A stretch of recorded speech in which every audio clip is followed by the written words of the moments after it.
So this is a screencast video request for an end user trying to work with an inverted dome and trying to place it properly and also work with the adjacent walls that are nearby. This is your Revit project. I'm going to head over to level 1, head over to you, select my in-place model, and I'm going to modify it. Now, I can create a reference plane. The only catch with creating the reference plane exactly where you need is that you're going to have to zoom in very close and place it as precisely as you can at that point, at the quadrant of that point. We'll head over here, we'll zoom down, select it, pull this up, and place it. Once you've created one, select that reference plane, use Tab if you have to, create a copy, rotate a copy of it at 90 degrees. And so now you have your two reference planes. Finish the model. You need to move this dome so that it's exactly in between this point and this point. So I would go ahead and go through and create a reference plane for this point here to this point here. Now that you have that created, you should be able to take this object, use the move command, and move from the midpoint to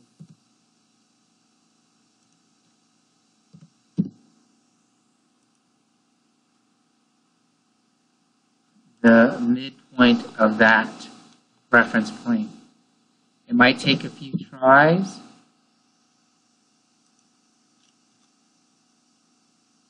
And if you're still not sure, another way you can do it is create another reference plane at the midpoint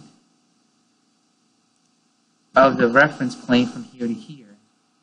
That way you can double check and then move this again. And I got lucky, I hit it.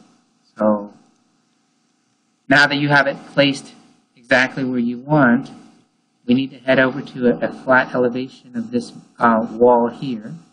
So the easiest thing to do is just go here, select the wall, and go look at it in a frontal format.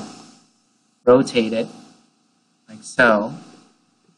If you need to, I would select your two objects that you're working with, and I would temporarily isolate them. Then I would look at it as a flat-on view. And if that doesn't work for you in regards to how it looks, what you can do is just create an elevation, interior one, looking at that particular wall. So you know it's looking at it dead on. Now go to it, shade it up if you have to, adjust the crop region if you need to as well, so you can see what you're working with. Obviously, the placement of this needs to move up or down, so change your elevation if you have to. So let's take a quick look at the distance from, say, here to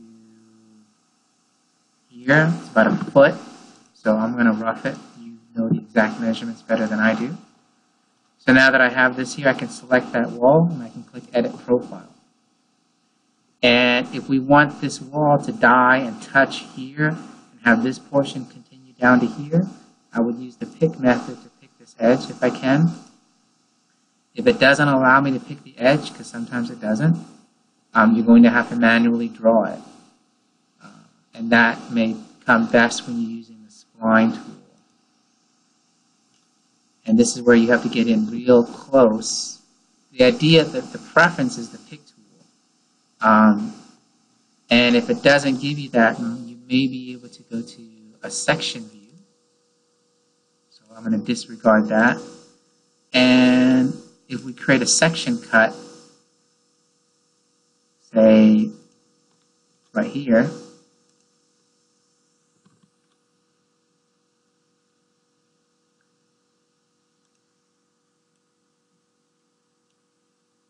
go through and we can drag this, set it up this way, go look at the section.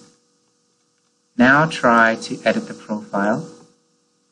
Now try to use the pick method. And if it still doesn't, then you have no choice. You're going to have to use the spline tool and draw it exactly where you need to draw it.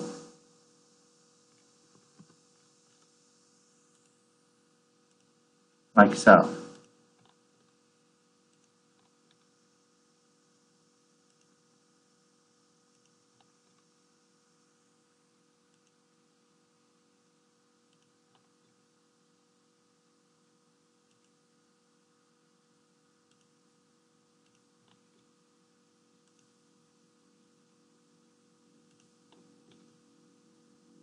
This takes time because there's no other easy way to do it.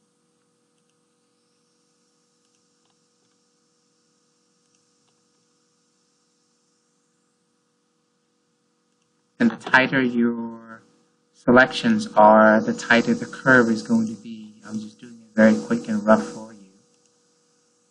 But this is how you would edit that profile of that wall so that it looks like it dies into this curved half dome.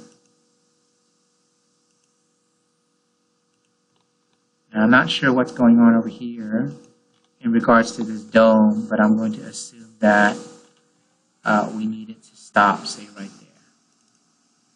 And then we'll do a straight line from here down to here. And then we will use the trim to the corner command to clean that up. Delete this little line here, and we'll trim to corner this and this. And if it doesn't allow trim to corner, you're going to have to click and drag that back. And as long as they're touching and it's clean, it should clean up all right. I'm going to hit the green check mark and let it finish. So now if we look at this in 3D, you're going to see that that wall got cleaned up this way. So downside is that it's only off of one edge. So, unless you go through and make this wall as part of an in-place family with this dome, then you can clean it up a little tighter and easier to work with. But that's it. That's kind of the essence of what you're left with.